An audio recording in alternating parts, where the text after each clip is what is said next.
दो तीन सवाल पूछते हैं, देखते हैं कितना रिवाइज करके आए हैं। ब्रूनर्स ग्लैंड कहाँ पाई जाती है? सर वो salivary gland. Brunner's Brunner's gland gland पाई पाई जाती है जाती है ड्यूडनम ड्यूडेनम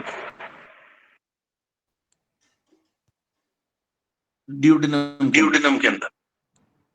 माइक बंद माइक बंद करिए। ड्यूडेनम के अंदर पाई जाती है ब्रूनर्स ग्लैंड, ये हमने कल चर्चा की थी। बॉडी के अंदर लार्जेस्ट ग्लैंड कौन सी है? लीवर। लीवर। बॉडी के अंदर अगर लार्जेस्ट ऑर्गन पूछे तो स्किन। स्किन। और अगर पूछे लैंगरहांस सेल्स, चमड़ी में पाई जाती है। नहीं सर, स्किन के पेनक्रियास। अंदर। और अगर बोले islets of Langerhans, pancreas. Pancreas में पाई जाती पेनक्रियास में पाई जाती है। नेक्स्ट अगर हम इसके अंदर बात करने के लिए डाइजेस्टिव सिस्टम के अंदर अगर मुख्य चीज देखें तो डाइजेस्टिव जो गैस्ट्रिक जूस होता है उसका पीएच कितना था? सर 1.5 से 2.5। 1.5 से लगभग 2.5 तक उसका पीएच था। फिर हम बात कर रहे थे बाइल या पित्त का जो है वो सिक्रीशन कौन करता है या बनाता कौन है? Liver sir. बनाता लीवर है। लीवर। सिक्रीशन लीवर जो है वो उसका मैन्युफैक्चर करता है और गॉल ब्लैडर के अंदर स्टोर होता है। मैक्सिमम विटामिन बी12 का अवशोषण किस जगह होता है? छोटी आंत। छोटी इलियम में के अंदर अवशोषण हो रहा था। इस प्रकार से हमने डाइजेस्टिव सिस्टम के ऊपर बात की। अब करते हैं बात एंडोक्राइनल डिसऑर्डर्स या एंडोक्राइन ग्लैंड्स के ऊपर। माइक ऑफ करिए। एक होता है एंडोक्राइन ग्लैंड्स, एक होता है एक्सोक्राइन ग्लैंड्स। इसको थोड़ा सा डिफरेंस समझिए। एंडोक्राइन इसको क्यों बोलते हैं? जो भी ऑर्गन अपने स्त्राव को डायरेक्ट ब्लड के अंदर डाले बिना ट्यूब के, उसको बोलते हैं exocrine gland, sorry endocrine gland.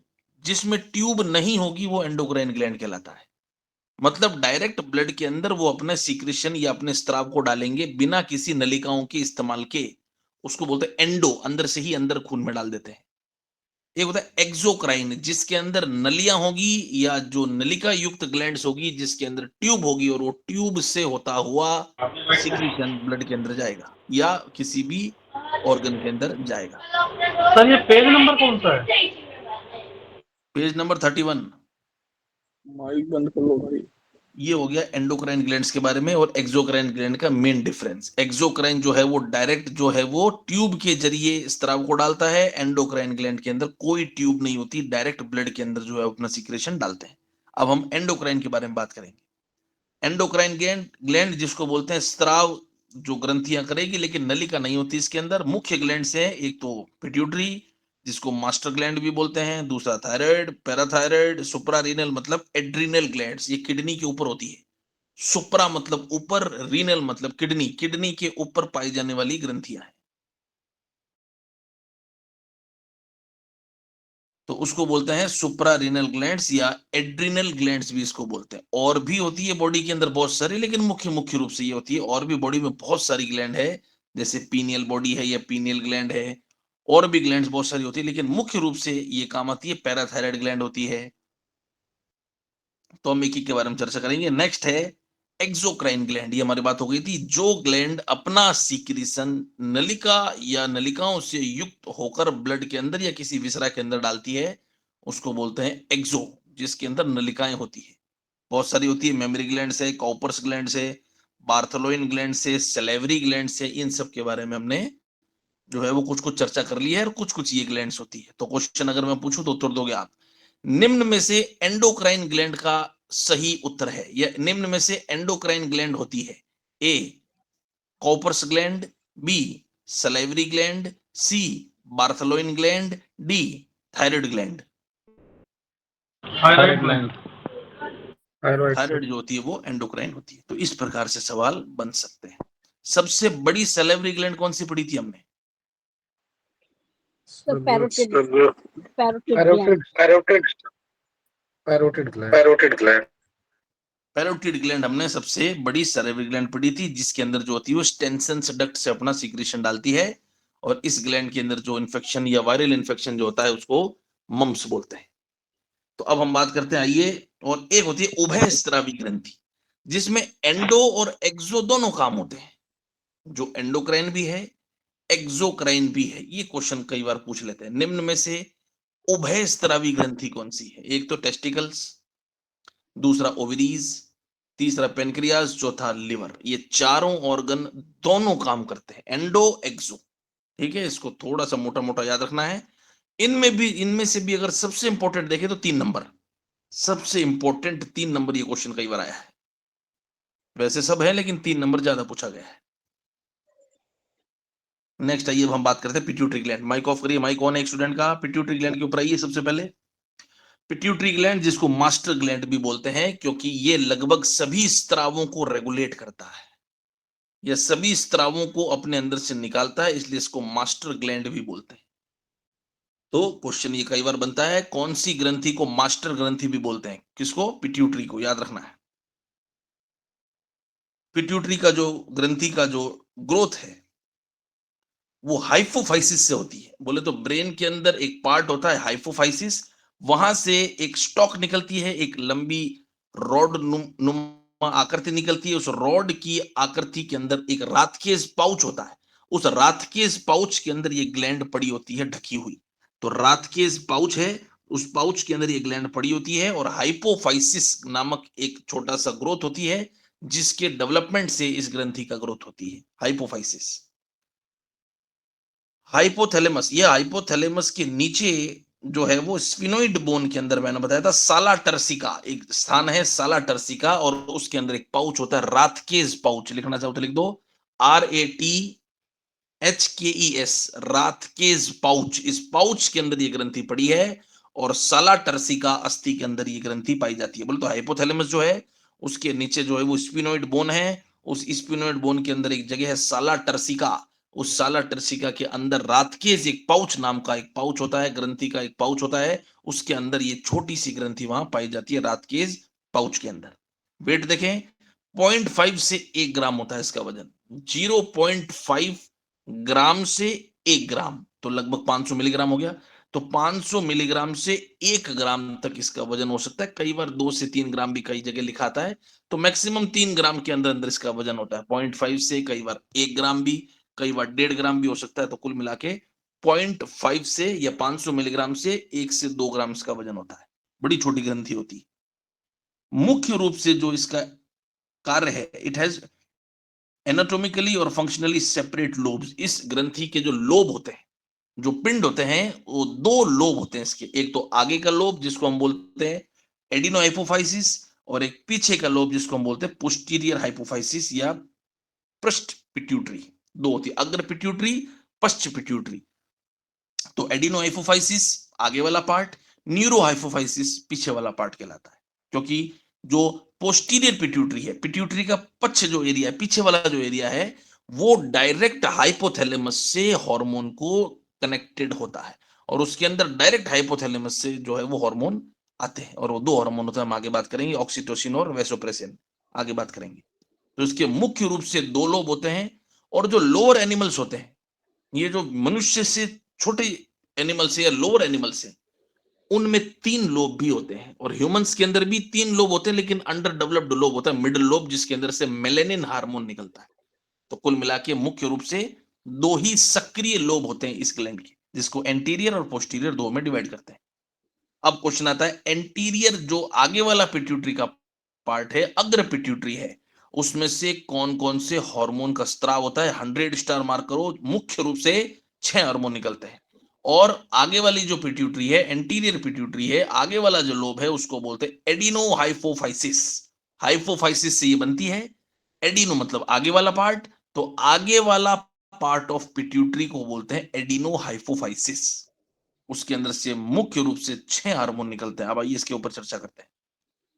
पहला हार्मोन निकलता है जीएच, जिसको बोलते हैं सोमेटोट्रोपिन या ग्रोथ हार्मोन। नाम से पता चल रहा है बॉडी में ग्रोथ करता है, बॉडी में मेटाबॉलिज्म करता है और बॉडी में जो है वो ऑर्गन्स की ग्रोथ करता है। तो ये प्रोटीन मेटाबॉलिज्म को बढ़ाता है या प्रोटीन का एनाबॉलिज्म को बढ़ाता है, फैट आदि का मोबिलाइजेशन करता है और अंगों का निर्माण करता है।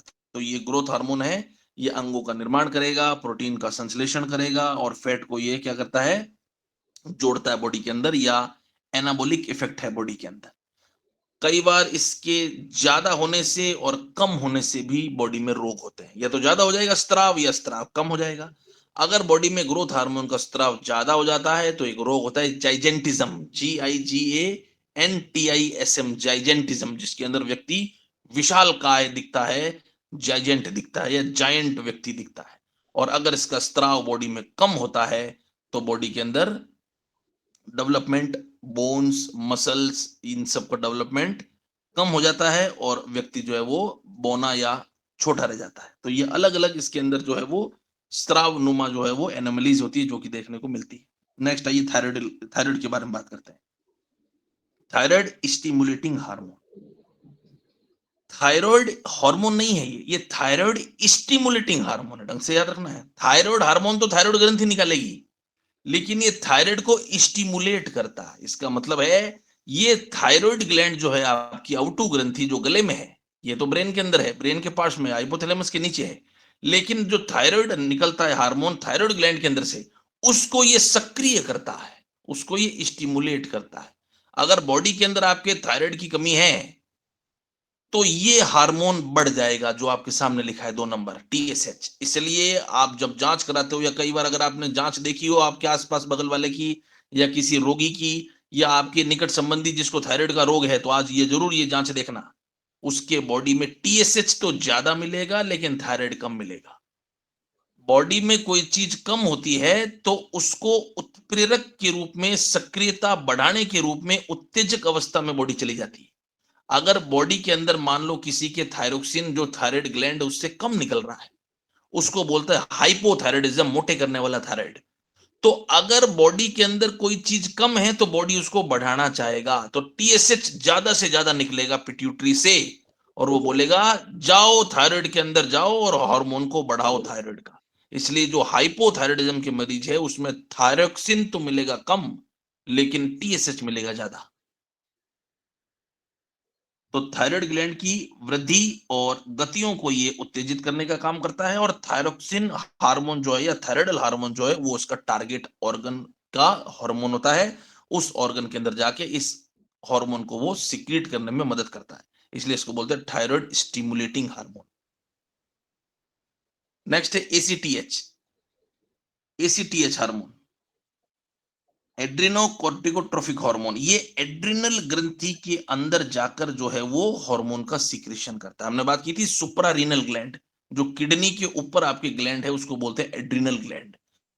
उस एड्रिनल ग्लैंड के 2 पार्ट होते हैं, बाहर का पार्ट को बोलते हैं एड्रिनल कॉर्टेक्स और अंदर का जो पार्ट है उस ग्लैंड का उसको बोलते हैं एड्रिनल मेडुला। तो एड्रिनल कॉर्टेक्स जो बाहर का पार्ट है एड्रिनल ग्लैंड का, उसके अंदर 3 भाग और डिवाइडेड होते हैं, जोना ग्लोमेरोसा, जोना फेसिकुलेटा और जोना रेटिकुलरिस। इसके नीचे लिख दो 3, एड्रिनल कॉर्टेक्स के नीचे लिख दो 3। एड्रिनल कॉर्टेक्स 3 भाग में डिवाइडेड होता है, ग्लोमेरोसा, फेसिकुलेटा, रेटिकुलरिस। इतना डीप नहीं आएगा लेकिन बता रहा हूं आया तो इसलिए मैं बोल देता हूं। इसके नीचे लिख दो 3, एड्रिनल कॉर्टेक्स 3 भाग के अंदर विभाजित होता है। तो जो एड्रिनल कॉर्टेक्स के 3 भाग है उसके ऊपर ये हार्मोन काम करता है ACTH, और उन तीनों जगहों के ऊपर ये काम करके उन तीनों जगहों से अपने अपने हार्मोन को निकालने में मदद करता है, जिसके कारण शरीर की वृद्धि होती है। ACTH। नेक्स्ट है ल्यूटेनाइजिंग हार्मोन LH। प्रश्न पूछना है तो पूछिए, नहीं तो माइक बंद करिए। नेक्स्ट है LH, जिसको हम बोलते हैं ल्यूटेनाइजिंग हार्मोन। ल्यूटेनाइजिंग हार्मोन जो होता है वो मुख्य रूप से इसका काम होता है ओव्यूलेशन करना, मुख्य इसका काम होता है ओव्यूलेशन करना। ओव्यूलेशन के अंदर ये मदद करता है। और मेल्स के अंदर जो है वो टेस्टोस्टेरोन का स्त्राव करता है। तो मेल के अंदर जो टेस्टोस्टेरोन को भी निकालने का काम करता है, स्त्राव का काम करता है। और ये क्वेश्चन कई जगह आया है, ओव्यूलेशन को भी ये मदद करता है, ओव्यूलेशन के अंदर ये हेल्प करता है। तो क्वेश्चन 100 स्टार इंपॉर्टेंट है। सीधा क्वेश्चन आएगा, कौन सा हार्मोन महिलाओं के अंदर ओव्यूलेशन को निकालता है? LH, luteinizing hormone. 14वें दिन इसका स्त्राव बॉडी में बढ़ जाता है और 14वें दिन जो है वो ग्राफियन फॉलिकल से ओवम या अंडा जो है वो बाहर जाता है और कॉर्पस ल्यूटियम आदि का निर्माण भी यही कार्य करता है। तो कुल मिला के रिप्रोडक्टिव ऑर्गन या प्रजनन अंग के अंदर ये हार्मोन काम करने वाला होता है। थोड़ा सा याद रखना, ये भी जो है वो अग्र पिट्यूटरी से निकलता है। नेक्स्ट है प्रोलैक्टिन। प्रोलैक्टिन के बारे में बात कर रहे हैं। प्रोलैक्टिन नाम से पता चल रहा है, लैक्टोज लैक्टिन क्षीर का या दुग्ध का निर्माण करता है। ये स्किल्स को बोलते हैं मिल्क प्रोड्यूसिंग हार्मोन। स्तन्य ग्रंथियों के अंदर जो है वो ये कार्य करता है और प्रसव के बाद में जो है वो क्षीर का या दुग्ध का निर्माण ये हार्मोन करता है। इसको भी डबल स्टार मार्क करो। और कॉर्पस ल्यूटियम और प्रोजेस्टेरोन के स्त्राव को भी कई बार ये उत्तेजित करता है। तो क्वेश्चन यही आएगा, प्रोलैक्टिन हार्मोन जो होता है वो क्षीर का निर्माण करता है। और एक हार्मोन और आएगा, उसके बारे में हम आगे बात करेंगे, पहले इतना याद रखो, प्रोलैक्टिन जो हार्मोन है वो क्षीर का निर्माण करता है। तो इस प्रकार से हमने जो है वो 6 हार्मोन के बारे में बात की जो अग्र पिट्यूटरी या एडिनो हाइपोफाइसिस से निकल रहे हैं। बोले तो एक तो ग्रोथ हार्मोन, दूसरा एडिनो कॉर्टिकोट्रोफिक हार्मोन, तीसरा थायराइड स्टिमुलेटिंग हार्मोन, चौथा एफएसएच, पांचवा एलएच और छठा प्रोलैक्टिन। याद रखना है इनके कार्य और इनके नाम। ये होता है आपके एंटीरियर पिट्यूटरी से। नेक्स्ट आइए मिडल लोब। मिडल लोब मैंने बोला था ह्यूमंस के अंदर इमेच्योरली डेवलप्ड होती है। लोअर एनिमल्स के अंदर ये थोड़ी सी ज्यादा डेवलप्ड होती है, ह्यूमंस में होती है लेकिन बहुत कम ये डेवलप होती है, इसलिए इसको नजरअंदाज कर देते हैं। तो मिडल लोब के अंदर से मैंने आपको बताया था मेलेटोनिन हार्मोन निकलता है या मेलेनिन, मेलेनिन हार्मोन। तो इसके अंदर क्या लिखा है? मेलानोसाइट स्टिमुलेटिंग हार्मोन, और उसके अंदर से मेलेनिन हार्मोन निकलता है जो बॉडी की कॉम्प्लेक्शन को बोले तो मेंटेन करता है। बॉडी ब्लैक होना या बॉडी व्हाइट होना मेन काम होता है इन पिगमेंट्स का। तो बॉडी आपने देखा होगा कई व्यक्तियों की व्हाइटिश बॉडी होती है जिसको एल्बिनिज्म भी कहते हैं या कई बार इसको विटिलिगो रोग भी बोलते हैं। तो व्हाइटिश जिसका कॉम्प्लेक्शन होता है उसके अंदर मेलेनिन हार्मोन की कमी होती है और जिसका डार्क कॉम्प्लेक्शन होता है उसके अंदर मेलेनिन ज्यादा होता है। तो बीच की लोब है पार्स इंटरमीडिएटा इसको बोलते हैं या पार्स इंटरमीडिया बोलते हैं। ये बहुत ही कम डेवलप्ड जो है वो लोब होती है और इसके अंदर से मेलेनिन हार्मोन निकलता है। याद रखना अगर कोई क्वेश्चन पूछे तो मेलेनिन हार्मोन निकलता है जो कि स्किन या चमड़ी का कॉम्प्लेक्शन को डिफाइन करता है। नेक्स्ट आइए पक्ष पिट्यूटरी, पोस्टीरियर पिट्यूटरी या न्यूरो हाइपोफाइसिस। इसका नाम देखो न्यूरो लिखा है, इसका मतलब कहीं ना कहीं ये ब्रेन से कनेक्टेड है या मस्तिष्क से कनेक्टेड होता है, तभी इसका नाम लिखा न्यूरो। समझा की बात? अब इसके अंदर होता क्या है, दो हार्मोन निकलते हैं, केवल दो हार्मोन, ऑक्सीटोसिन और वासोप्रेसिन। और ये दोनों हार्मोन डायरेक्ट हाइपोथैलेमस जो है वो भेजता है पिट्यूटरी में। केवल इनका भंडार होता है, पिट्यूटरी नहीं बनाता है, बार बार बोल रहा हूं, केवल पिट्यूटरी इसका भंडारण करता है, भंडार करता है, आएगा हाइपोथैलेमस से बनकर। तो क्वेश्चन आता है पिट्यूटरी का कौन सा भाग डायरेक्ट हाइपोथैलेमस से कनेक्टेड होता है? अग्र पिट्यूटरी, मध्य पिट्यूटरी या पश्चिम पिट्यूटरी? क्या उत्तर करोगे?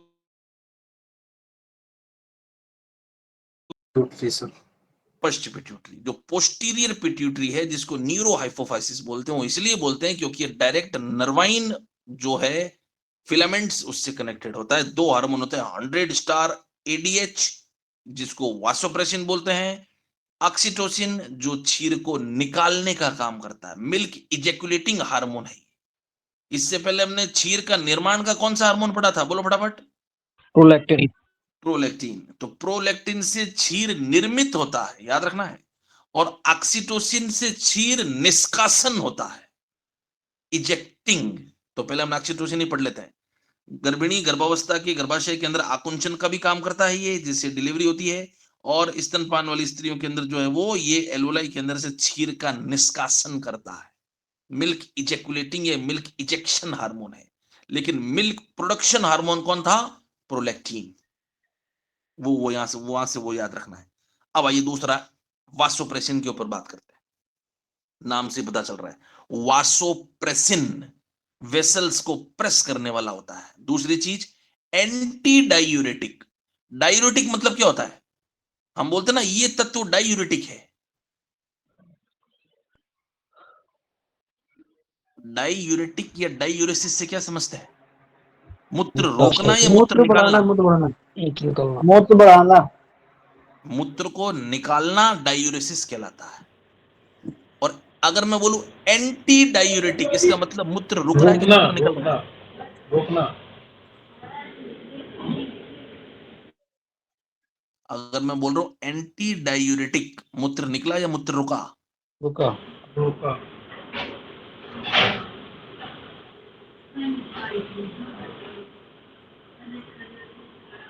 मूत्र रुक जाता है। माइक माइक बंद करिए भाई। मूत्र को निकालने का प्रक्रिया डायूरेसिस कहलाती है। मूत्र को रोकने की प्रक्रिया एंटी डायूरेसिस कहलाती है। तो ये मूत्र को रोकता है, मतलब मूत्र को ज्यादा निकालने से बचाता है। मतलब शरीर में पानी को बढ़ाएगा, क्योंकि मूत्र रुक रहा है, पानी बढ़ेगा। किसी भी प्रकार से बॉडी में अगर जलयांश या जल की कमी होती है तो बॉडी में जल को बाहर निकालने से बचाएगा। तो क्या लिखा है? किडनी के डिस्टल या जो कलेक्टिंग ट्यूब्यूल्स होते हैं, किडनी के अंदर जब आप नेफ्रॉन का स्ट्रक्चर पढ़ोगे तो उसके अंदर बहुत सारे कनेक्टिंग ट्यूब्यूल्स होते हैं। डीसीटी होती है और एक पीसीटी करके एक ट्यूब होती है नेफ्रॉन की। उसके ऊपर जाके ये जल का अवशोषण को बढ़ा देता है। बोले तो किडनी के अंदर जल का अवशोषण को बढ़ा देगा, जिसके कारण मूत्र निकलना बहुत कम हो जाएगा।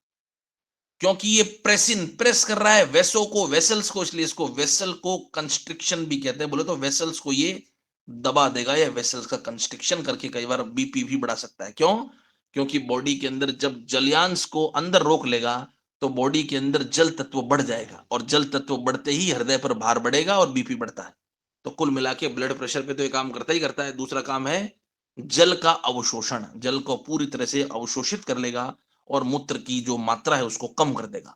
इसलिए इसको बोलते हैं एंटी डायरेटिक हार्मोन, एडीएच। दूसरा नाम वेसोप्रेसिन, और ये पश्च या पोस्टीरियर पिट्यूटरी या न्यूरोहाइपोफाइसिस से निकलता है। 100 स्टार मार्क करना। मास्टर ग्लैंड पूरी हुई। नेक्स्ट है ये थायराइड। अब हम बात करेंगे थायराइड ग्लैंड पे, अवटू ग्रंथि पे। अवटू ग्रंथि इसको बोलते हैं, या अवटुका ग्रंथि भी बोलते हैं, और इसको बोलते हैं थायराइड ग्लैंड, जो आपकी नेक के अंदर होती है, अपर चेस्ट के अंदर और नेक के अंदर ये जो है वो ग्रंथि पाई जाती है। बटरफ्लाई शेप की होती है, तितली के आकार की ये ग्रंथि होती है। यह स्वर यंत्र, आपका जो लेरिंग्स है, यह स्वर यंत्र है, उसके ठीक नीचे, और श्वसन जो नलिका जहां शुरू हो रही है उसके ठीक दोनों तरफ गले के अंदर ये पाई जाने वाली ग्रंथि है। इसका वजन लगभग लगभग 25 से 30 ग्राम या 30 ग्राम तक होता है। महिलाओं के अंदर ये थोड़ी सी बड़ी होती है और इसका वजन 30 ग्राम होता है। सबसे बड़ी लार्जेस्ट एंडोक्राइन ग्लैंड है। लार्जेस्ट ग्लैंड नहीं है, लार्जेस्ट एंडोक्राइन ग्लैंड है। सबसे बड़ी अंतःस्रावी ग्रंथि है। लेकिन अगर सबसे बड़ी ग्रंथि पूछ ले तो क्या उत्तर करोगे? Liver. Largest gland liver, largest endocrine gland thyroid. इसके दो लोब होते हैं, दिख रहे हैं आपको श्वसन नली के लेफ्ट साइड में, श्वसन नली के राइट साइड में देख लो, दो लोब दिख रहे हैं। और दोनों लोबों को जोड़ने की बीच की कड़ी को इस्थमस बोलते हैं। जो बीच का जो इसके अंदर जो आपको पुल दिख रहा है या ब्रिज दिख रहा है, बीच का ब्रिज, उसको इस्थमस बोलते हैं, जो कि दोनों लोब को जोड़ रहा है, लेफ्ट और राइट। मुख्य रूप से दो हार्मोन निकालती है, थायरेक्सिन हार्मोन और कैल्सिटानिन हार्मोन। 100 स्टार क्वेश्चन है, इसको मार्क कर लेना। थायरोक्सिन तो पूरी दुनिया करके आ जाएगी, कैल्सिटोनिन भूल जाते हैं। कैल्सिटोनिन हम भूल जाते हैं कि भैया ये हार्मोन कहां से आया। तो थायरोक्सिन तो पता ही थायराइड से निकलेगा, कैल्सिटोनिन भी थायराइड ग्लैंड निकालती है। दोनों का काम देखें। बॉडी में जितना भी आपका मेटाबॉलिज्म चल रहा है, चाहे पाचन तंत्र, चाहे श्वसन तंत्र, चाहे चमड़ी के अंदर जो मेटाबॉलिज्म चल रहा है, चाहे ब्रेन में मेटाबॉलिज्म चल रहा है, चाहे आपके किसी भी पार्ट में मेटाबॉलिज्म चल रहा है, चाहे अपचय चल रहा है, उसको नियंत्रित करता है। इसलिए जिस व्यक्ति के अंदर थायरोक्सिन की कमी होती है उसकी बॉडी में चय अपचय कम हो जाता है। और चय अपचय कम होता है मुख्य रूप से जो है वो बॉडी के अंदर कैटाबॉलिज्म कम हो जाता है। अपचय कम हो जाता है तो क्या होता है, फिर चय शुरू हो जाता है, और चय शुरू होते ही व्यक्ति मोटा होना शुरू हो जाता है, जिसको बोलते हैं हाइपोथायराइडिज्म, क्योंकि थायरोक्सिन कम हो गया है। और अगर उल्टा थायरोक्सिन बॉडी में बहुत ज्यादा ये ग्रंथि निकालने लग जाए तो बॉडी का अपचय ज्यादा हो जाएगा, बॉडी टूटनी शुरू हो जाएगी और व्यक्ति पतला हो जाएगा, और बोलते हैं उसको हाइपरथायराइडिज्म। अगर आपने कई पेशेंटों को या फोटो में कई बार देखा हो या क्लिनिकल किताबों में देखा हो, तो आपने देखा हो कि एक व्यक्ति है जिसके अंदर पतला सा व्यक्ति दिखाते हैं और उसकी आंखें बड़ी बड़ी बड़ी बड़ी आंखें दिखाते हैं, और ऐसे लगता है कि उसकी आंखें बिल्कुल बाहर की तरफ आ रही है, कई बार आपने देखा होगा। उसको बोलते हैं हाइपरथायराइडिज्म, क्योंकि आंखों के आसपास का फैट सूख जाता है, अपचय बढ़ा देता है। क्यों? क्योंकि ये हार्मोन अपचय करने वाला हार्मोन होता है। जितना ज्यादा थायरोक्सिन होगा उतना व्यक्ति पतला होगा, और उतना व्यक्ति का जो मेटाबॉलिज्म है वो उतना तेज होगा, इसलिए व्यक्ति पतला हो जाता है। और जितना थायरोक्सिन कम होगा उतना मेटाबॉलिज्म कम होगा, उतना व्यक्ति मोटा होता चला जाता है। इसलिए हाइपोथायराइडिज्म के मरीज अक्सर मोटे होते हैं और हाइपर के मरीज अक्सर पतले होते हैं। दूसरा है कैल्सिटानिन, नाम से पता चल रहा है कैल्शियम बॉडी में, लेकिन करेगा क्या? रक्त में कैल्शियम को कम करेगा, रक्त में कैल्शियम को कम करता है। बोलो तो कैल्शियम का मेटाबॉलिज्म करता है ये, कुल मिला के रक्त में कैल्शियम कम करता है। इसका मतलब जब रक्त से कैल्शियम कम हुआ है, इसका मतलब हड्डियों में बढ़ गया है, तो ये बोन्स के अंदर कैल्शियम को बढ़ाता है। अगर मान लो किसी की बोन्स टूट रही है या ब्रिटल है, या किसी को अस्थि शौशिर्य हो गया है, या अस्थियां जो है वो ओस्टियोपोरोसिस हो गया है, उसके अंदर ये हार्मोन जो क्या करता है, ब्लड से कैल्शियम को लेके हड्डियों में फेंकता है। तो ये क्या करता है, रक्त में तो कैल्शियम कम कर देगा, लेकिन हड्डियों में कैल्शियम को बढ़ा देगा, क्योंकि हड्डी से ही रक्त में आता है और रक्त से ही हड्डी में जाता है, क्योंकि कैल्शियम का मुख्य सोर्स ही हड्डी होती है। इसका उल्टा हार्मोन होता है पैराथ हार्मोन, लिखना चाहो तो लिख दो पीटीएच, पीटीएच। इसका जस्ट उल्टा हार्मोन होता है पीटीएच, जिसको हम बोलते हैं पैराथायराइड हार्मोन। इसका जस्ट उल्टा, वो रक्त के अंदर कैल्शियम को बढ़ा देगा, वो रक्त में इसका जस्ट उल्टा काम करेगा। कौन? पीटीएच, लिख लो पीटीएच, पैराथायराइड हार्मोन। ये पीटीएच हार्मोन जो है ये जस्ट कैल्सिटानिन का उल्टा है। कैल्सिटानिन खून में कैल्शियम कम कर रहा है, लेकिन पीटीएच खून में कैल्शियम बढ़ा देगा। अब तुम मुझे बताओगे, अगर किसी व्यक्ति के खून में कैल्शियम बढ़ रहा है तो गुर्दे की पथरी ज्यादा होगी, या किसी व्यक्ति के खून में कैल्शियम कम हो रहा है तो पथरी ज्यादा होगी गुर्दे की? बढ़ रहा है तो। बढ़ रहा है तो। इसका मतलब पीटीएच पथरी करेगा गुर्दे में या कैल्सिटानिन पथरी करेगा गुर्दे में? पीटीएच। इसलिए ये एक मिस डायग्नोसिस कई बार हो जाता है। कोई व्यक्ति, आपने भी कई बार सुना होगा, साहब मेरी पथरी जो है वो हर 6-6 महीने से होती है, साहब मेरी हर 3-4 महीने में पथरी निकल जाती है, और निकलती है फिर हो जाती है, निकलती है फिर हो जाती है। कौन सी जांच कराओगे? पीटीएच, पीटीएच पैराथायराइड हार्मोन, क्योंकि रक्त में कैल्शियम को बढ़ा रहा है, मतलब हड्डियों को तोड़ रहा है। तो पीटीएच हड्डियों को तोड़ेगा, नीचा वाला हार्मोन वही है, और कैल्सिटानिन हड्डियों को जोड़ेगा। ठीक है, याद रखना है। नेक्स्ट आइए, अगली gland PTH gland, thyroid gland के। बोलिए, स्क्रीन शो नहीं हो रही, क्या कह रहे हैं? स्क्रीन शो नहीं हो रही है। स्क्रीन शो नहीं हो रही तो क्लास को छोड़ के वापस ज्वाइन करिए, कई बार जी दिक्कत सर। आती है जी कनेक्टिविटी जी में। जी। अगला पढ़ रहे हैं हम पैराथायराइड ग्लैंड, नाम से पता चल रहा है पैराथायराइड। थायराइड के जस्ट पीछे की तरफ गुदे हुए ये ग्लैंड पाई जाती है, जस्ट थायराइड के पीछे, दो ऊपर दो नीचे। तो पैराथायराइड ग्लैंड अलग से कोई ग्लैंड नहीं होती है, ये थायराइड के ही पीछे धसी हुई ग्लैंड होती है, जिसको बोलते हैं पैराथायराइड ग्लैंड। ये चार या दो पेयर होती है या दो युग्म होते हैं, जो चार होती है, इसके पीछे पाई जाती है। इसका वजन बहुत छोटा होता है, 40 मिलीग्राम की ये ग्लैंड होती है, और इसका रंग कोई नहीं पूछेगा। हार्मोन पीटीएच या पैराथ हार्मोन इसको बोलते हैं। हमने बात कर ली पीटीएच। ये खून में कैल्शियम को बढ़ाएगा, लेकिन खून में कैल्शियम को कम कौन कर रहा था? कैल्सिटोनिन। उल्टा काम करता है कुल मिला के, बस उल्टा काम करेगा कैल्सिटोनिन, और खून के अंदर कैल्शियम का स्तर मेंटेन रखेगा 9 to 11 mg/dl। 9 से 11 मिलीग्राम पर डेसीलीटर नॉर्मल सीरम कैल्शियम की मात्रा होती है। ज्यादा हो जाएगा तो हाइपरकैल्सीमिया, कम हो जाएगा हाइपोकैल्सीमिया। हाइपोकैल्सीमिया के कारण एक रोग होता है हाइपोकैल्सेमिक टिटेनी, हाइपोकैल्सेमिक टिटेनी, जो कि कैल्शियम की कमी के कारण मस्कुलर कॉन्ट्रैक्शन या रिलैक्सेशन कम हो जाता है, तो मसल स्पाज्म शुरू हो जाता है। कई पेशेंटों में आपने देखा होगा, साहब मेरे पिंडियों के अंदर, पिंडलियों में ऐठन शुरू हो जाती है, मेरी पिंडलियां जो है वो ऐठन आती है, तो उसके अंदर कैल्शियम की जांच जरूर करानी चाहिए। नेक्स्ट आइए बात करें एड्रिनल ग्लैंड। एड्रिनल ग्लैंड को बोलते हैं सुप्रारीनल ग्लैंड, किडनी के ऊपर बैठी हुई है, देख लो, इसलिए इसको बोलते हैं सुप्रारीनल। किडनी के ऊपर बैठी हुई, दोनों पोल्स के ऊपर, अपर पोल जो ऊपर वाला जो पिंड है उसके ऊपर बैठी हुई एक ग्लैंड है जिसको हम बोलते हैं एड्रिनल ग्लैंड, अधिवृक्क ग्रंथि। ये लाइफ सेविंग ग्लैंड होती है। इसका मतलब है अगर किसी के सामने शेर आ गया तो यही ग्लैंड सबसे पहले एक्टिव होके तुरंत एपिनेफ्रिन और नॉर एपिनेफ्रिन का स्त्राव करके बॉडी में सिंपैथेटिक सिस्टम को एक्टिवेट कर देती है, जिसके कारण बॉडी में तुरंत जो है वो लाइफ सेविंग एक्टिविटी शुरू हो जाती है, जिसको हम बोलते हैं लाइफ सेविंग ग्लैंड। ये जीवन रक्षक ग्रंथि है, थोड़ा सा याद रखना है। और ये किडनी के ऊपर पाई जाती है, अपर पोल पे। 4 ग्राम इसका वजन होता है और इसका आकार 4x3x1 सेंटीमीटर। कोई नहीं पूछेगा, थोड़ा सा इसका वेट याद रख लो।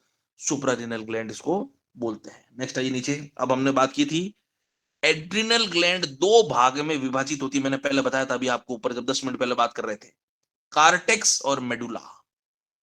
कार्टेक्स और मेडुला, उस समय मैंने आपको बात किया था जोना ग्लोमेरोसा, फेसिकुलेटा, रेटिकुलरिस, 3 इसके लेयर्स होती है या 3 इसके क्लासिफिकेशन होते हैं, और उन तीनों में से एक एक हार्मोन निकलता है। ग्लोमेरोसा से निकलता है ग्लूकोकॉर्टिकोइड्स, फेसिकुलेटा से निकलता है मिनरलोकॉर्टिकोइड्स, और रेटिकुलरिस से निकलेगा स्टेरॉयडल हार्मोन या सेक्स हार्मोन। तो आइए इसके अंदर सबसे पहला क्या है, ग्लूकोकॉर्टिकोइड्स, जो बॉडी में कार्बोहाइड्रेट और प्रोटीन का पाचन करता है, याद रखना अच्छी तरह से। दूसरा मिनरलोकॉर्टिकोइड, नाम से पता चल रहा है मिनरल, सोडियम पोटेशियम का बैलेंस रखता है बॉडी के अंदर। तीसरा होता है स्टेरॉयडल हार्मोन, जो प्रजनन तंत्र से रिलेटेड हार्मोन को सिंथेसिस और उसको निकालते हैं। अच्छी तरह से याद रखना, कार्टेक्स और मेडुला। कार्टेक्स के 3 पार्ट, मेडुला के अंदर से जो है, जो मैंने आपको बताया था, ये इमरजेंसी ग्लैंड है, या इसको जीवन रक्षक ग्रंथि भी बोलते हैं। क्यों? क्योंकि ये 2 हार्मोन, गोड़ा मारिए, एड्रेनलिन, नॉर एड्रेनलिन, ये हार्मोन स्ट्रेस कंडीशन में बढ़ जाते हैं। ये हार्मोन बॉडी में जब स्ट्रेस आता है, फियर आता है, डर आता है, उत्तेजना आती है, स्ट्रेस आता है, तब ये हार्मोन तुरंत ब्लड के अंदर निकल के बॉडी में बचाव का काम करते हैं। इसलिए इसको फ्राइट फ्लाइट हार्मोन भी बोलते हैं। शरीर में फाइट बोले तो लड़ाई के समय ये एक्टिवेट होता है, फ्राइट बोले तो जब व्यक्ति डर जाता है तब ये एक्टिवेट होता है, और ये तनावपूर्ण स्थिति से बचाने में हेल्प करता है। तो ये एड्रिनल मेडुला के स्त्राव है, एड्रेनलिन, नॉर एड्रेनलिन, जिसको एपिनेफ्रिन और नॉन एपिनेफ्रिन भी बोलते हैं। क्वेश्चन पूछ रहा हूं, उत्तर देना। निम्न में से कौन सा हार्मोन एड्रिनल मेडुला से निकलता है? A thyroxine, B calcitonin, C mineralocorticoids, D norepinephrine. Nor adrenaline. Norepinephrine, या इसको नॉर एड्रेनलिन भी बोल देते हैं। याद रखना है, क्वेश्चन इंपोर्टेंट है। नेक्स्ट आइए बात करेंगे, तो ये हो गई हमारी कुछ कुछ स्त्रावी ग्रंथियों के बारे में, अंतःस्त्रावी, बहिस्त्रावी ग्रंथि। तो इस प्रकार से हमने बात कर ली। नेक्स्ट आइए बोन्स या ऑस्टियोलॉजी के ऊपर थोड़ा सा चर्चा करते हैं। तो डाइजेस्टिव सिस्टम के ऊपर बात की। नेक्स्ट आ जाइए आप तो 21 के ऊपर, 21 पेज के ऊपर आइए, एक्सक्रीटरी के ऊपर बात कर लेते हैं, छोटा ही है ये। तो डाइजेस्टिव सिस्टम, फिर हमने बात की एंडोक्राइनल सिस्टम, अब थोड़ा सा जाइए एक्सक्रीटरी सिस्टम के ऊपर थोड़ा सा चर्चा कर लेते हैं। क्या है ये, कैसे होता है, क्या कौन से इसके अंदर ग्लैंड होती है, क्या फंक्शन होता है। पेज नंबर आ जाइए 21, 21 नंबर का पेज 21। अब हम बात कर रहे हैं एक्सक्रीटरी सिस्टम को, थोड़ा सा देख लेते हैं।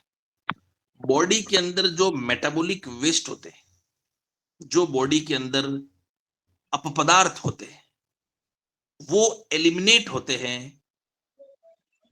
एक्सक्रीटरी सिस्टम से। दूसरी चीज, वो अपपदार्थ जो हैं, वो अपपदार्थ जो हैं वो वाटर सोल्यूबल फॉर्म के अंदर किडनी से निकलते हैं। क्योंकि किडनी के अंदर से यूरिन निकलता है और यूरिन जो होता है वो लिक्विड या वाटर सोल्यूबल तत्व होता है। तो बॉडी में जो जल में घुलनशील तत्व है जैसे यूरिया, वो किडनी से फिल्टर आउट होकर बाहर निकलता है। किडनी के अंदर से भी जो है वो अपपदार्थ निकलते हैं और लिवर भी अपपदार्थ निकालता है। लेकिन कितने सुंदर मैकेनिज्म है बॉडी की, जो भी बॉडी के अंदर जल में घुलनशील होता है, जल में घुलनशील जो तत्व है वो किडनी से फिल्टर आउट होते हैं। इसका मतलब है जितना भी बॉडी में टॉक्सिन अगर किडनी से निकालना है तो उसको वाटर में डिसॉल्व करना ही पड़ेगा, क्योंकि वाटर में डिसॉल्व जब तक नहीं होगा वो यूरिन में नहीं आएगा, और यूरिन में जब तक नहीं आएगा वो किडनी से निकलेगा नहीं।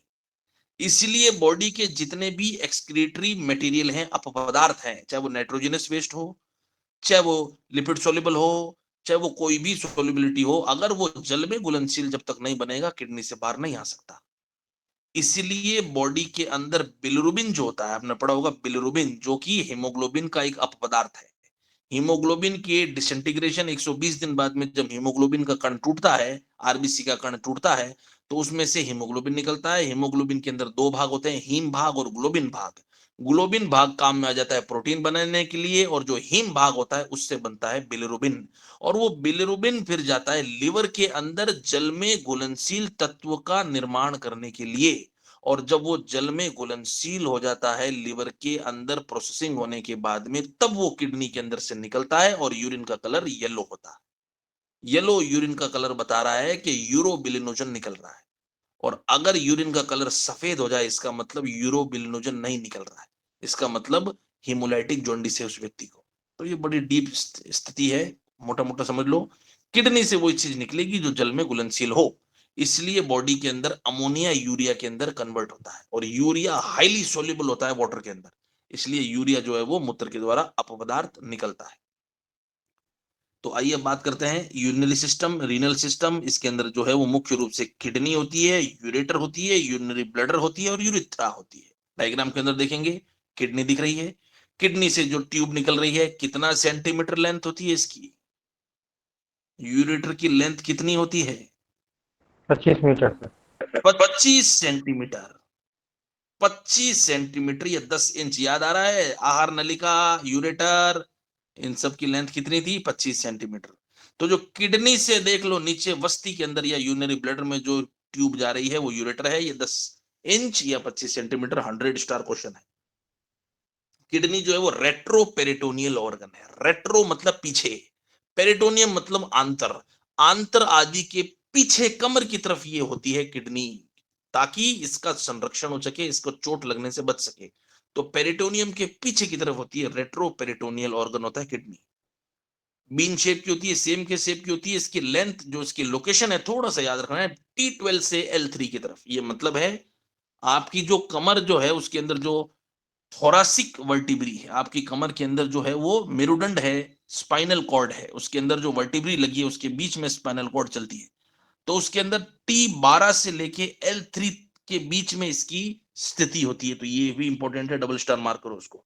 ये क्वेश्चन का ही एग्जाम के अंदर आया है कि जो अपनी स्पाइन है, उस स्पाइन के अंदर जो किडनी है उसकी लोकेशन उस स्पाइन से कितनी है। ये क्वेश्चन वेरी वेरी इंपॉर्टेंट है, इसको डबल स्टार मार्क करिएगा। कितनी सर है? बोन मैरो भी यहीं से होता है। बोन मैरो तो नीचे है, बोन मैरो नीचे, जहां स्पाइनल कॉर्ड टर्मिनेट होती है उसके नीचे। तो किडनी के अंदर जो आपकी स्थिति है याद रखना है T12 से L3। बोन मैरो वहीं से निकल सकता है जहां पर आपकी स्पाइनल कॉर्ड टर्मिनेट हो जाती है, बिल्कुल नीचे L3 L4 जंक्शन, वो होता है L3 और L4 के बीच में जो आप बात कर रहे हैं। साइज 11x6x3, कोई दिक्कत वाली बात नहीं है। Wait very very very very very important, 150 gram याद रखना है। फीमेल में थोड़ा सा कम, 135 ग्राम होता है, याद रखना है। जबरदस्त इंपॉर्टेंट सवाल है। राइट किडनी थोड़ी सी नीचे होती है लेफ्ट किडनी से, क्यों? क्योंकि राइट के अंदर लिवर होता है, तो लिवर को जगह देने के लिए थोड़ी सी राइट किडनी नीचे होती है। कोई बड़ी बात नहीं, थोड़ा सा याद रखो, आएगा कुछ नहीं। किडनी के दो पोल होते हैं, ऊपर वाला पोल, नीचे वाला पोल। दो बॉर्डर होते हैं, एंटीरियर और पोस्टीरियर वाला, और सरफेस जो होते हैं एंटीरियर पोस्टीरियर सरफेस और लेटरल और मीडियल बॉर्डर। दो बॉर्डर, दो सरफेस और दो पोल होते हैं इसके। मीडियल बॉर्डर जो अंदर वाला बॉर्डर है उसके अंदर से देख लो निकल रही है क्या, यूरेटर जहां से निकल रहा है उस जगह को बोलते हैं हीलियम या हाइलम। हाइलम उसको बोलते हैं, या और हिलस, इसको गोला मारिए। हाइलम स्थान है जहां से यूरेटर निकल रहा है, देख लो बीच में से जो बीच का किडनी का स्थान है जहां से ट्यूब निकल रही है उसको हाइलम या और हिलस बोलते हैं, याद रखना इसको थोड़ा सा। हाइलम, नेफ्रॉन, अब हमने बात की थी किडनी की सबसे छोटी यूनिट और सबसे सक्रिय यूनिट को नेफ्रॉन बोलते हैं। बोले तो करोड़ों नेफ्रॉन जब मिलते हैं तब गुर्दा बनता है, और जब एक नेफ्रॉन को हम देखेंगे तो जो एक नेफ्रॉन होती है वो स्ट्रक्चरल और फंक्शनल यूनिट होती है। जैसे व्यक्ति के बॉडी की स्ट्रक्चरल और फंक्शनल यूनिट क्या है बताओ, structural and functional unit of human body is called cell, कोशिका, सेल कोशिका। सेल। माइक माइक बंद करिए। सेल, तो structural and functional unit of body is called cell, structural and functional unit of nervous system is called neuron, और structural function of kidney और structural and functional unit of kidney is called nephron.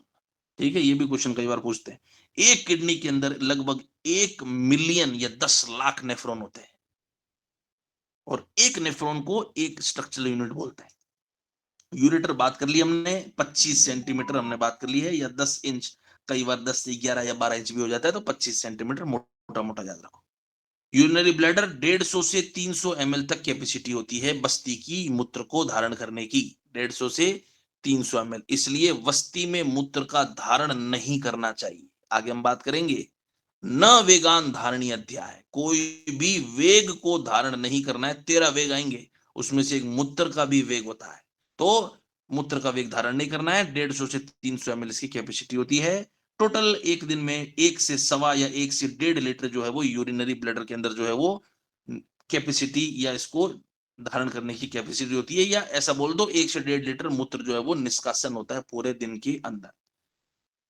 500 ml से कम मूत्र निकल रहा है oligo urea कहलाता है, 2 litre से ज्यादा निकल रहा है पॉली यूरिया कहलाता है, और अगर 50 ml से कम या 60 ml से कम है तो एनयूरिया कहलाता है। एनयूरिया मतलब कोई भी यूरिन का फॉर्मेशन नहीं हो रहा है, तो लगभग वो नगण्य होता है 50 ml।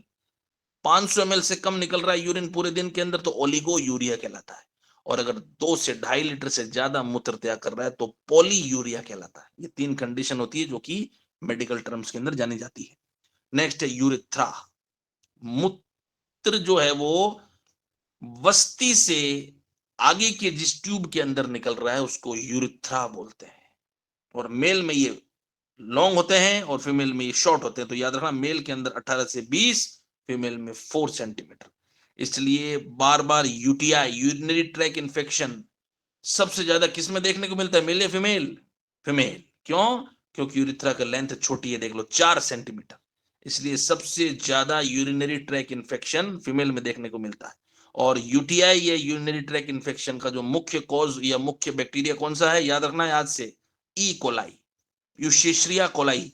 ई कोलाई बैक्टीरिया जो है वो यूटीआई कॉज करने का सबसे प्रमुख कारण है।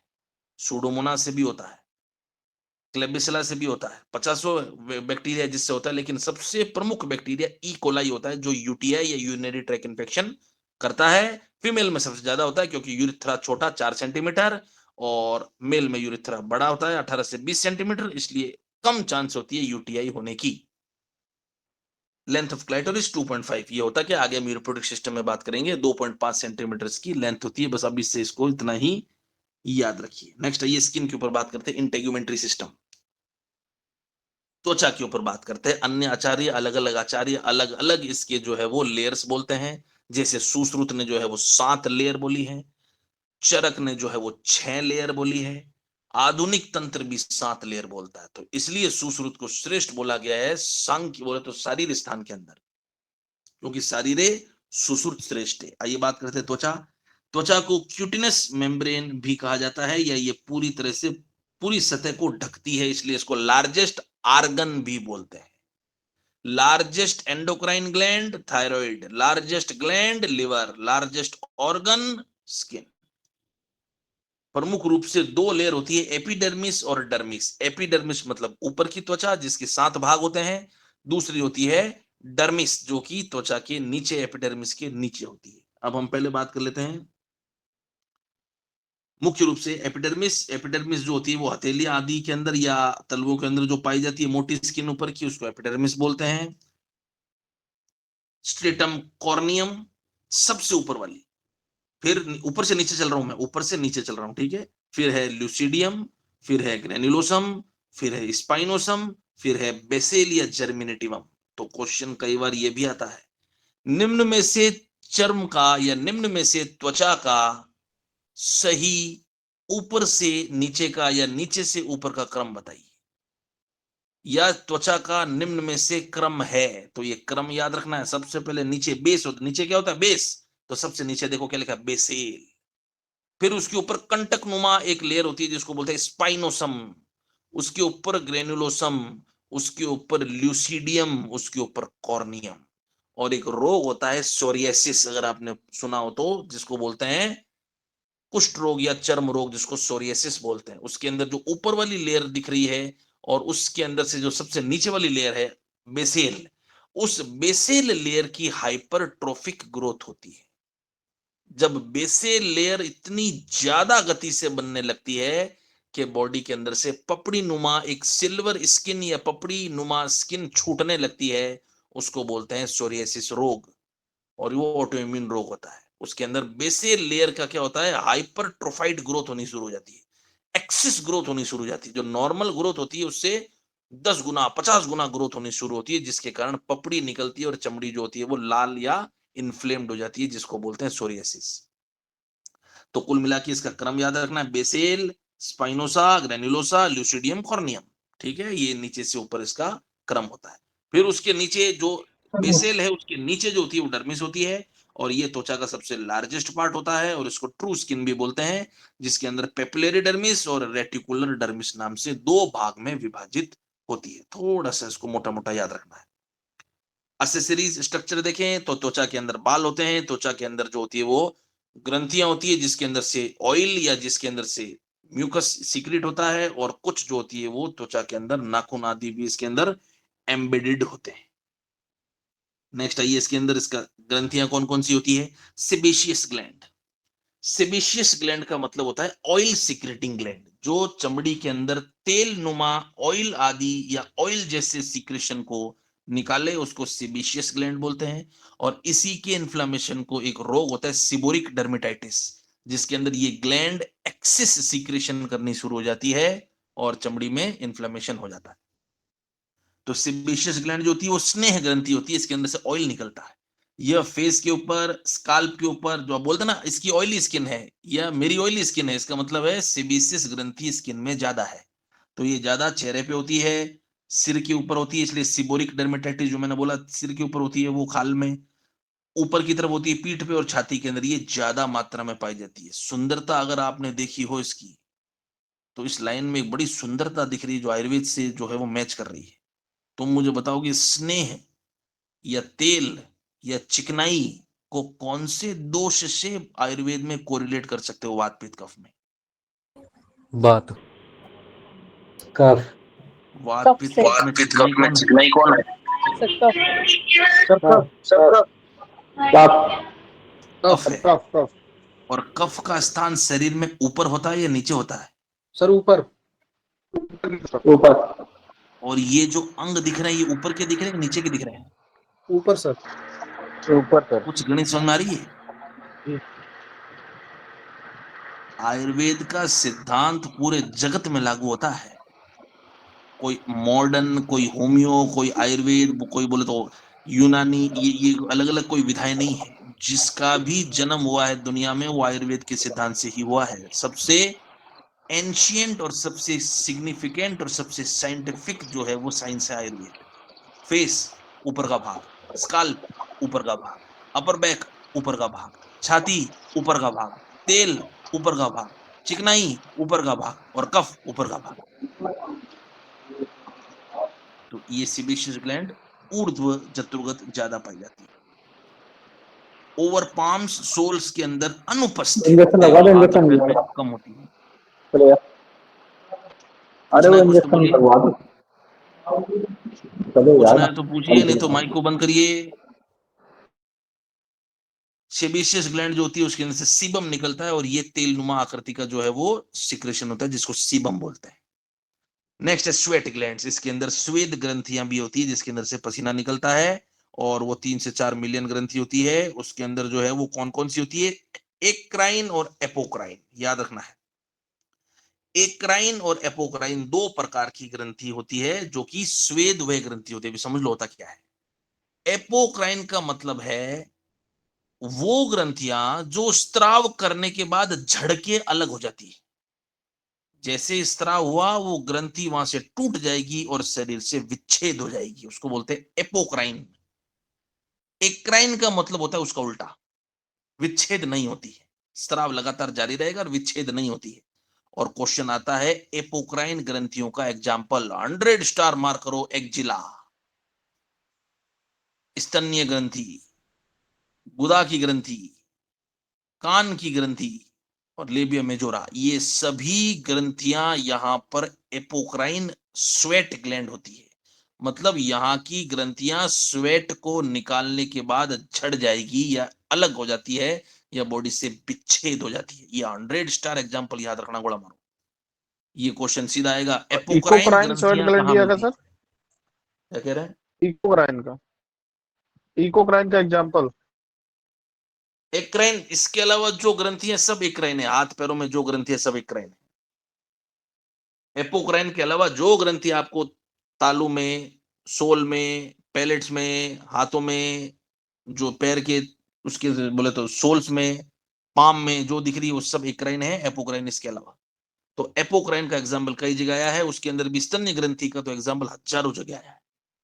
तो ये थोड़ा सा याद रखना, ये सब एपोक्राइन ग्लैंड्स है। स्किन का कार्य देखें तो कार्य तो भैया सबको पता ही है। बॉडी के अंदर ये पूरे जीवन काल के अंदर टेम्परेचर को मेंटेन रखता है, ताप का संतुलन करता है, गर्मी आदि से प्रोटेक्शन करता है, पर्यावरण से हीट लॉस से बचाता है और हाइपोथैलेमस का जो टेम्परेचर केंद्र है उसको रेगुलेट करने में काम करता है। कई तंत्रिकाओं को ये स्पर्श आदि को पता लगाता है, दाब का पता लगाता है और बॉडी को जलने आदि का जो सेंसेशन देता है। तो ये नॉर्मल नॉर्मल चीजें हैं सब आपकी स्किन के अंदर। बस स्किन के अंदर से आने वाले सवाल, एपोक्राइन पक्का आएगा और एपिडर्मिस की लेयर का सही क्रम, 100 स्टार क्वेश्चन है, कई जगह ये क्वेश्चन आया हुआ है। नेक्स्ट आइए बात करते हैं थोड़ा सा ओस्टियोलॉजी के ऊपर। पेज नंबर आ जाइए 15। स्केलेटल सिस्टम ओस्टियोलॉजी को थोड़ा देख लेते हैं। तो डाइजेस्टिव हो गया हमारा, एक्सक्रीटरी हो गया, एंडोक्राइन हो गया, इंटेग्यूमेंट्री स्किन हो गया। नेक्स्ट आइए स्केलेटल या अस्थि व संस्थान। अस्थि शरीर का कठोरतम, डेंसेस्ट, हार्डेस्ट पार्ट होता है बॉडी का और शरीर को दृढ़ता और आकार प्रदान करता है। इसलिए अगर आपको पता हो तो जब हमने पढ़ाया था अपना शुरुआती क्लासों के अंदर, उसके अंदर अस्थि का कार्य कोई बता सकता है। एक तो था मज्जा पुष्टि, याद आ रहा हो तो मज्जा धारणम। पुष्टि।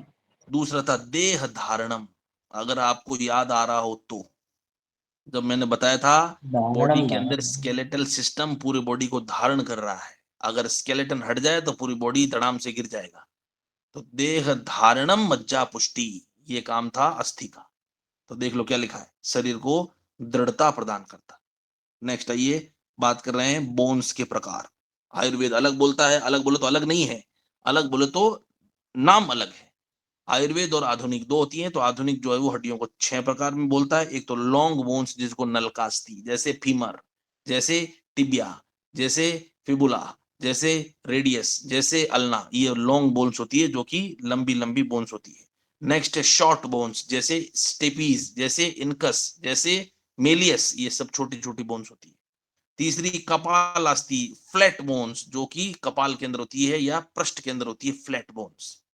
चौथी होती है अनियमित आकार या इरेगुलर बोन्स, जिसकी बाउंड्रीज, जिसकी बॉर्डर्स इरेगुलर होती है, जैसे वर्टिब्री। फिर होती है सीसिमोइड बोन या चणकास्थि, जो बिल्कुल छोटी छोटी सीसिमोइड, सीसीएम का मतलब होता है तिल, तिल के बीज की आकृति की छोटी से छोटी बोन्स होती है सीसिमोइड बोन्स। और एक होती है सूचरल्स बोन्स या वर्मियन बोन्स या सूचरल सीवनी, जैसे कि आपके कपाल के अंदर जो सीवनी लगी हुई है आपके कपाल के अंदर, आपने हड्डी देखी होगी, जिगजैग जिगजैग जिगजैग जिगजैग हड्डी होती है, उसको बोलते हैं सूचरल्स बोन या वर्मियन बोन्स। तो ये 6 प्रकार की मोटे मोटे आधुनिक जो है हड्डियों को डिफ्रेंशिएट करता है। नेक्स्ट आइए, अस्थियों का स्वरूप। दीर्घ और लंबी अस्थियां होती है उसके अंदर येलो बोन मेरो होता है, और जो छोटी अस्थियां होती है उसमें रेड बोन मेरो होता है। ये थोड़ा सा याद रखना, जैसे कि हमने बात की थी, अगर आपको पता हो तो छोटी अस्थियों में मेद होती है और बड़ी अस्थियों में मज्जा होती है, अगर आपको याद हो तो, ये भी हमने बात की थी। तो छोटी अस्थियों में मेद, बड़ी अस्थियों में मज्जा। तो बड़ी अस्थियों के अंदर येलो बोन मेरो और छोटी अस्थियों के अंदर रेड बोन मेरो होता है। नेक्स्ट है अस्थि भवन या ओसिफिकेशन। इसका मतलब होता है अस्थियों का ओसिफिकेशन कब शुरू हो गया, मतलब अस्थियों के अंदर कैल्शियम के अणु जमा होना शुरू हो गए हैं और अस्थि का निर्माण धीरे धीरे शुरू हो गया, उसको बोलते हैं ओसिफिकेशन। तो ओसिफिकेशन की प्रक्रिया 6वें हफ्ते से गर्भ के अंदर शुरू हो जाती है। बोले तो जो 6th वीक है गर्भ का, लगभग लगभग सवा महीना, उसके अंदर जो है वो बोन्स के अंदर कैल्शियम धीरे धीरे डिपॉजिट होना शुरू हो जाता है, ओसिफिकेशन शुरू हो जाता है, और 25 वर्ष तक ये चलता है। बोले तो बोन्स का निर्माण 22 से 25 वर्ष तक चलता है। इसलिए बोलते हैं 20-22 के आयु तक हड्डियां बढ़ सकती है, हाइट बढ़ सकती है। वो इसलिए क्योंकि ओसिफिकेशन की जो क्रिया है वो लगातार चलती है, और एक बार ये क्रिया पूरी हो जाती है तो हड्डियों की प्लेट्स जुड़ जाती है, और हड्डियों की प्लेट्स टर्मिनल बोन के जो लास्ट के सिरे हैं उसमें बोनी प्लेट्स होती है। वो बोनी प्लेट्स अगर एक बार ओसिफाई होके जम गई उसके बाद में हाइट नहीं बढ़ती है।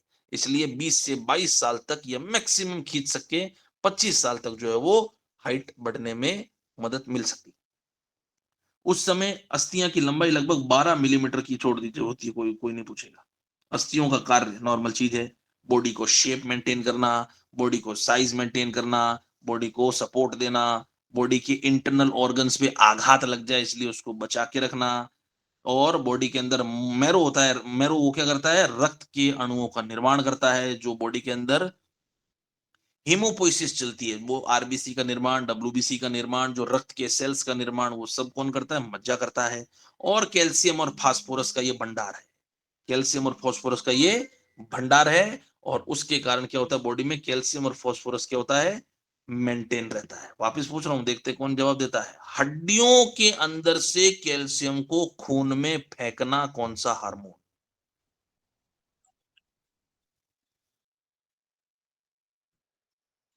कैल्सिटोनिन। सोच के बताइए, समय लेके आराम से।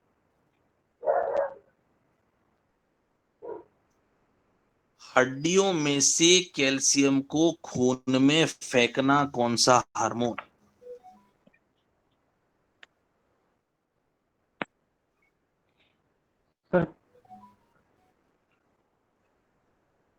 कैल्सिटोनिन सर जी। पक्की बात? थायरॉक्सिन। अभी हमने 20 मिनट पहले बात की थी, खून में कैल्शियम बढ़ाना, खून में कैल्शियम कम करना। तो तुम मुझे बताओ, खून में तैयारी कैल्शियम करके कौन बढ़ाएगा? पीटीएच। कैल्सिटोनिन। पीटीएच।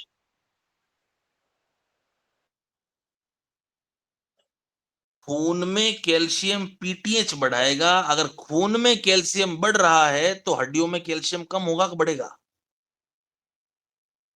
बढ़ेगा। सर खून में बढ़ेगा तो हड्डियों में कम होगा। हड्डियों में कम होगा, तभी तो खून में बढ़ रहा है। अरे भाई, जी खून में कैल्शियम आ कहां से रहा है, हड्डियों से। और मैं कह रहा हूं जी। खून में कैल्शियम बहुत ज्यादा है, इसका मतलब हड्डियां सूख गई। तो हड्डियों से खून में कैल्शियम को लेके आता है पीटीएच, और खून से हड्डियों तक लेके जाता है कैल्सिटानिन। तो यहां लिखा है कैल्शियम फास्फोरस का भंडार, इसका मतलब कैल्शियम हड्डियों में पड़ा है। मतलब अब हड्डियों पे कौन सा हार्मोन काम करेगा हड्डियों को तोड़ने के लिए, पीटीएच या कैल्सिटानिन? पीटीएच।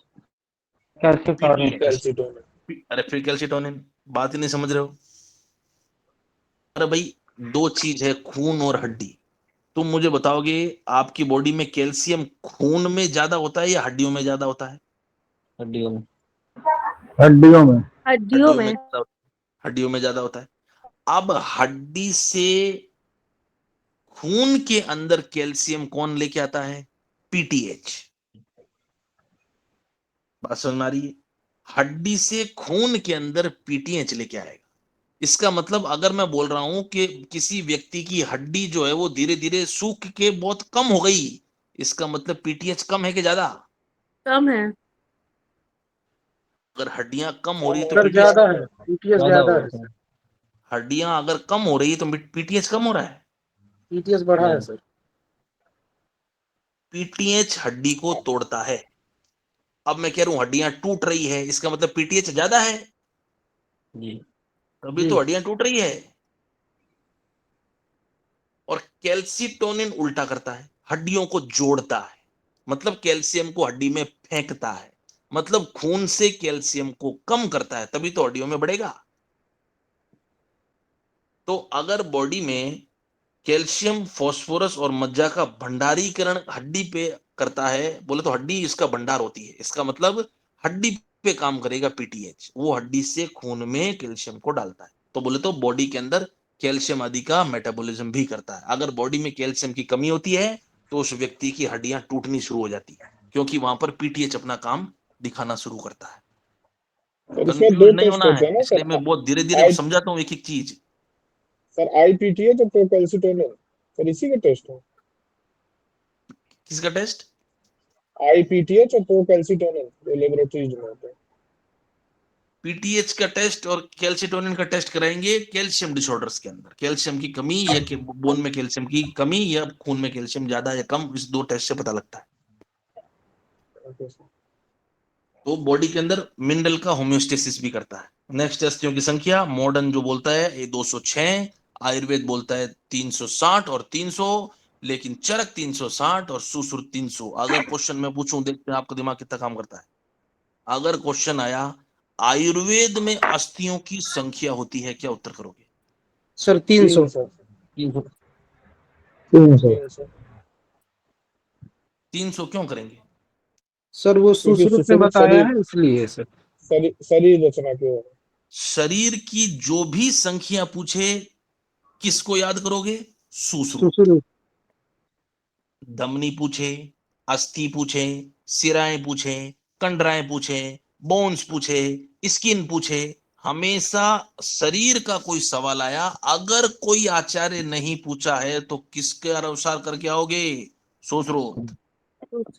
अगर गलती से पूछ लिया चरक की बताओ, तब तो भैया क्या करके आओगे 360, तब तो फिर सुश्रुत थोड़ी करोगे। अगर कोई भी आचार्य का नाम नहीं दिया है और अगर मान लो चिकित्सा का कोई सवाल आ गया तो कौन सा आचार्य के पास जाओगे? चरक। सर चरक। फिर चरक के पास जाओगे। ये आपका कॉमन सेंस है, तो कॉमन सेंस तो ऐसा आप नहीं बोल सकते साहब ये तो आयुर्वेद में पूछा, आयुर्वेद में चरक करूं कि सुश्रुत करूं, ये तो मेरे को पता ही नहीं है, तो बोनस जाएगा क्वेश्चन। अरे बोनस नहीं जाएगा, आयुर्वेद का मतलब ही है शरीर मतलब सुश्रुत करके आना है, वो आपका दोनों तरह से परीक्षण कर रहा है। तो चरक का 360, सुश्रुत का 300 नंबर ऑफ बोन्स। इस प्रकार से ये बोन्स हुई। आगे हम बात करेंगे क्या बोन्स होती है, कैसी बोन्स होती है, स्कल में कितनी, टोटल कितनी, नेक्स्ट क्लास के अंदर। कोई डाउट हो तो बोलिए।